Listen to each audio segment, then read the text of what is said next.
Hello friends, कैसे हैं आप लोग। हमारे YouTube channel study with expert में आप सभी लोगों का स्वागत है। फ्रेंड्स, एक बार फिर हम कुछ इम्पोर्टेंट क्वेश्चन लेकर के आए हुए हैं, उसी पर चर्चा करेंगे। हिंदी साहित्य का इतिहास से संबंधित बहुत ही महत्वपूर्ण प्रश्नों का संग्रह है। आप लोग ज़्यादा से ज़्यादा रिविज़न कीजिए, प्रैक्टिस कीजिए और अपना नोट्स बनाइए। तो चलिए टाइम को ना वेस्ट करते हुए टॉपिक पे आते। कह रहे हैं, शुक्ल जी ने ना तो भारत के रूढ़िवाद को स्वीकार किया, न पश्चिमी व्यक्तिवाद को। यह कथन है डॉक्टर रामविलास शर्मा। कालरिस की काव्य संबंधी धारणा का प्रमुख आधार जयवादी सिद्धांत। जयवादी सिद्धांत पुनर्जागरण का भारतीय साहित्य में पहला प्रतिफलन माइकल मधुसूदन दत्त के बंगला काव्य मेघनाथ वध को माना गया। यह कथन है रामस्वरूप चतुर्वेदी का। किसका कथन है? रामस्वरूप चतुर्वेदी। कह रहे हैं, बचन सिंह सिहर सा गया और उसके हाथों की अभ्यस निठुराई को कैसे किसी मानवीय कोमलता ने धीरे से छू लिया। यह कथन है कमलेश्वर द्वारा रचित राजा निर्बंसिया कहानी का है ना।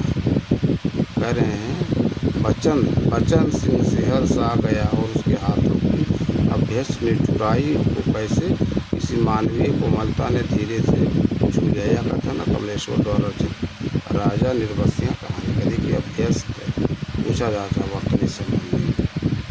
अगला पॉइंट कह रहे, यह मेरे जीवन का केवल अर्ध सत्य है। मैंने केवल अपने बहिरंग जीवन का ही विवरण दिया है। जहाँ तक अंतरंग जीवन का प्रश्न है, वह नितांत मेरा अपना है। आपको उसका सहभागी बनाने की उदारता मुझ में नहीं है। यह वक्तव्य डॉक्टर नगेंद्र का। यह वक्तव्य किसका है? डॉक्टर नगेंद्र का यह वक्तव्य है। इसका डॉक्टर नगेंद्र का वक्तव्य है ना, डॉक्टर नगेंद्र का वक्तव्य।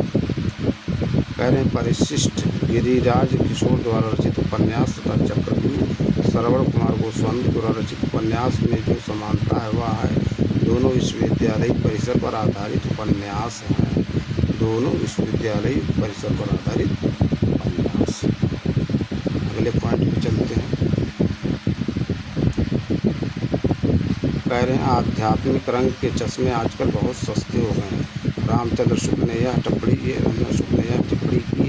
विद्यापति के संदर्भ में। किसके?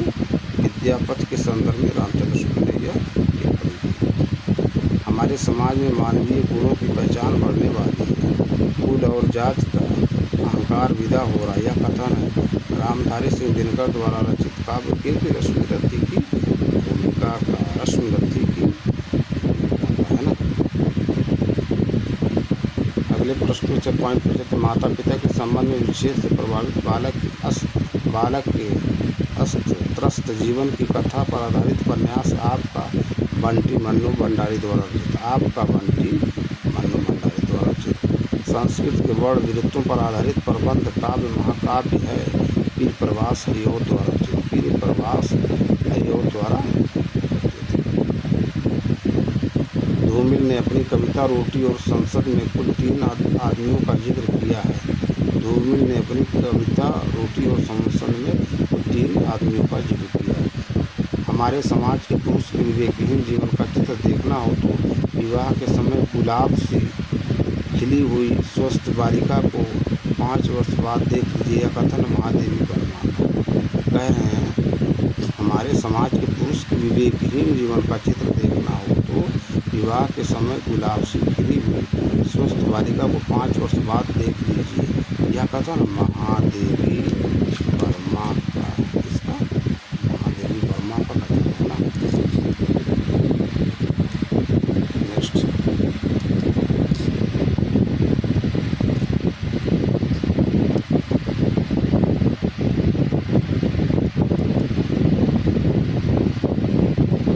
कह रहे हैं, तब सहाव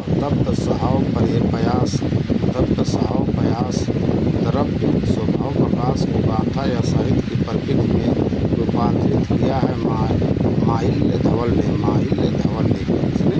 माहिल्य धवल ने। नया लेखक उनसे डरता है, पुराना घबराता, पंडित सिर हिलाता है। पुराने की गुलामी पसंद नहीं करते और नवीन की गुलामी तो उनके लिए एकदम असहाय है। यह कथन आचार्य हरिप्रसाद द्विवेदी ने कहा है आचार्य रामचंद्र शुक्ल के संदर्भ में।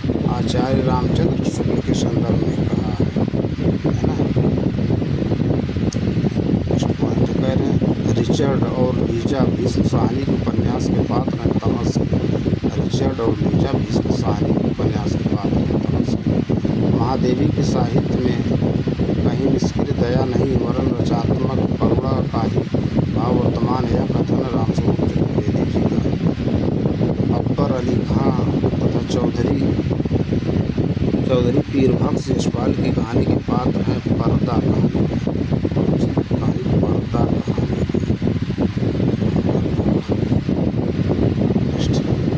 कह रहे हैं करम बीबी तथा सरफराज पात्र हैं जिंदगी नामा कृष्णा सोबती द्वारा रचित किए।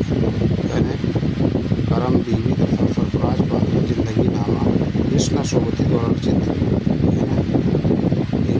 बहुत ही महत्वपूर्ण पॉइंट लेकिन ये सब कभी कहीं प्रॉपर में न दिखा।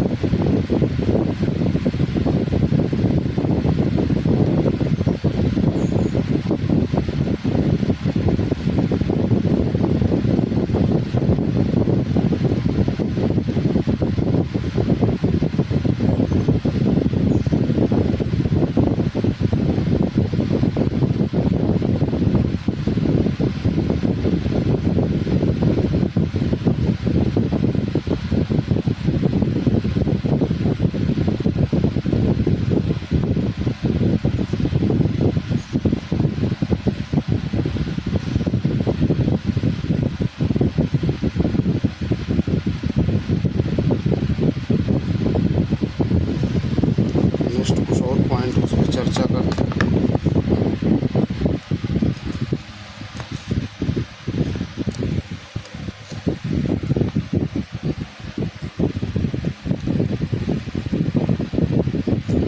कह रहे हैं यदि श्रद्धा और मन अर्थात मनन के सहयोग से मानवता का विकास रूपक है तो भी बड़ा ही भावमय और सलाध्य है। कामायनी के संदर्भ में यह कथन जयशंकर प्रसाद जी का।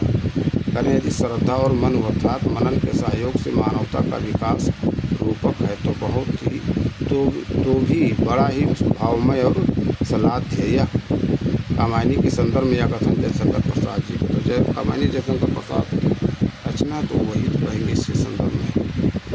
अगला पॉइंट है कहने भवानी प्रसाद मिश्र की कविता सतपुड़ा के जंगल में गोंड जात पाल कर बैठी है मुर्गी और तीतर मुर्गी और तीतर।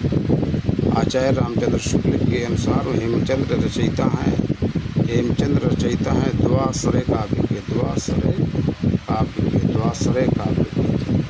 मलिक मोहम्मद जायसी की प्रेम कविता शीर्षक से हिंदी साहित्य के इतिहास में काल विभाजन और नामकरण मिलता है जॉर्ज ग्रियर्सन के साहित्य इतिहास ग्रंथ में।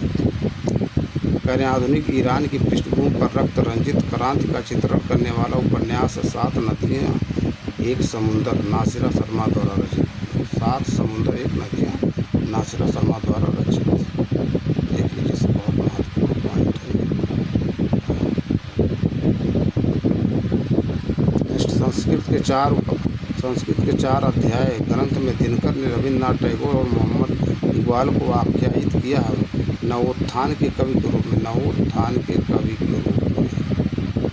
नेक्स्ट हरिवंश राय बच्चन ने अपनी आत्मकथा क्या बोलूं क्या याद करूं में उत्तर प्रदेश के बस्ती जिले में जिस गांव का उल्लेख किया हुआ है अमोढ़ा।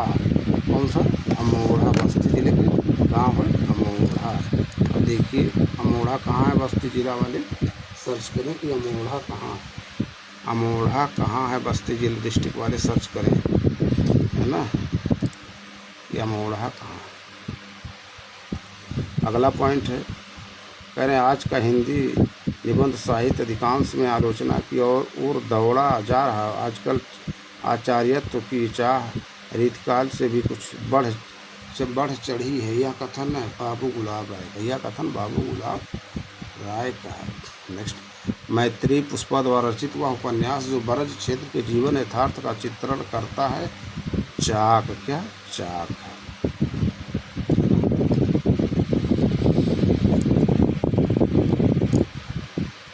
पार्वती सुखदेई दौलत राय तथा छोटे पात्र हैं देवरानी जेठानी की कहानी उपन्यास के। अगला पॉइंट है कहने जगदीश चंद्र माथुर द्वारा रचित उपन्यास धरती धन नापना की अंतर्वस्तु आधारित है। पंजाब की ग्रामीण पृष्ठभूमि में दलित जीवन की कथा पर चंपा प्रसाद द्वारा रचित जिस कहानी की पात्र वह है आकाशदीप। चंपा प्रसाद द्वारा रचित जिस कहानी की पात्र वह आकाशदीप। फारबिसगंज तथा सिरपुर बाजार रेल की जिस कहानी में चित्रित स्थान वह है तीसरी कसम उर्फ मारे गए गुलफाम। नेक्स्ट कह रहे हैं कमला सहदेव मिसर पात्र हैं। फणीश्वर नाथ रेड़ द्वारा रचित उपन्यास मैला आंचल के। अगला पॉइंट भारत दुर्दशा के आखिरी अंक में भारत भाग्य है भारत को जगाता। अगला पॉइंट है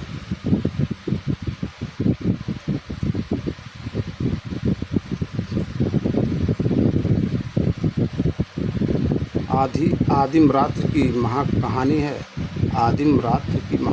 भगेश्वर नाथ रेड़ द्वारा रचित ठुमरी कहानी संग्रह में संग्रहित।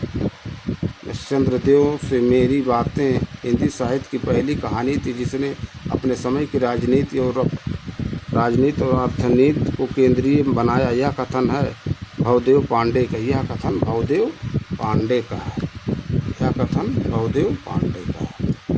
अगले पॉइंट पे चलते हैं।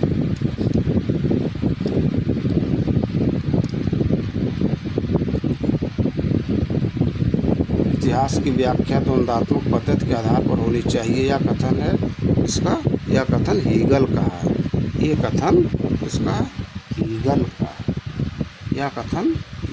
है। चंद्रबरदाई ने पृथ्वीराज रासों में मुख्यतया छंद प्रयोग किया है। कौन सा कवित्व है ना, कवित्व का है ना। देख लीजिए दोस्तों, है ना, तो बहुत महत्वपूर्ण पॉइंट है।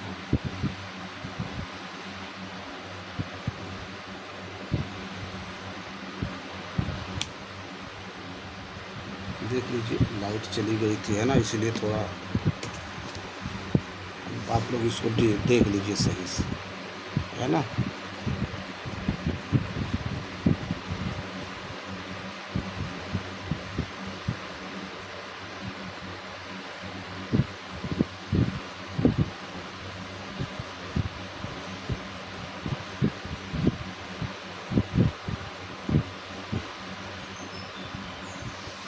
सब पॉइंट देख लीजिए। लाइट चली गई तो हो सकता हो ना दिखाओ, तो आप लोग में देख लीजिए।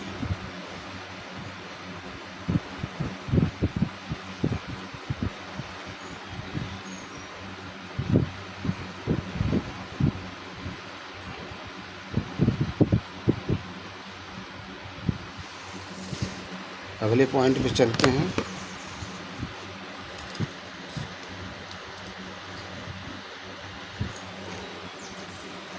कह रहे हैं बड़े आदमियों को अपनी नाक दूसरों की जान से प्यारी होगी, हमें तो अपनी नाक इतनी प्यारी नहीं है। यह कथन है गोदान उपन्यास की पात्र धनिया का। कह रहे हैं बड़े आदमियों को अपनी नाक दूसरों की जान से प्यारी होगी, हमें तो अपनी नाक इतनी प्यारी नहीं। यह कथन है गोदान उपन्यास की पात्र धनिया का। वह उपन्यास जिसमें ईस्ट इंडिया कंपनी द्वारा भारत के आर्थिक शोषण और लूट का यथार्थ चित्रण हुआ है। परीक्षा गुरु लालाट श्रीनिवास द्वारा रचित।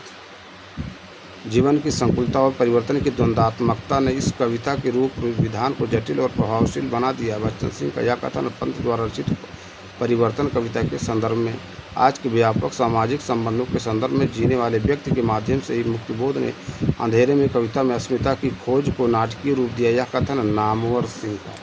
ये कथन है किसका? नामवर सिंह का। तो फ्रेंड्स, ये कुछ इंपॉर्टेंट पॉइंट थे जिस पर हमने चर्चा की। हम अपने अगले वीडियो में फिर मिलेंगे कुछ नए प्रश्न, नए टॉपिक के साथ। आप लोग ज़्यादा से ज़्यादा रिवीजन कीजिए, प्रैक्टिस कीजिए और अपना नोट्स बनाइए। और हमारे YouTube channel study with expert को ज़्यादा से ज़्यादा लाइक कीजिए, शेयर कीजिए, सब्सक्राइब कीजिए। Thank you friends.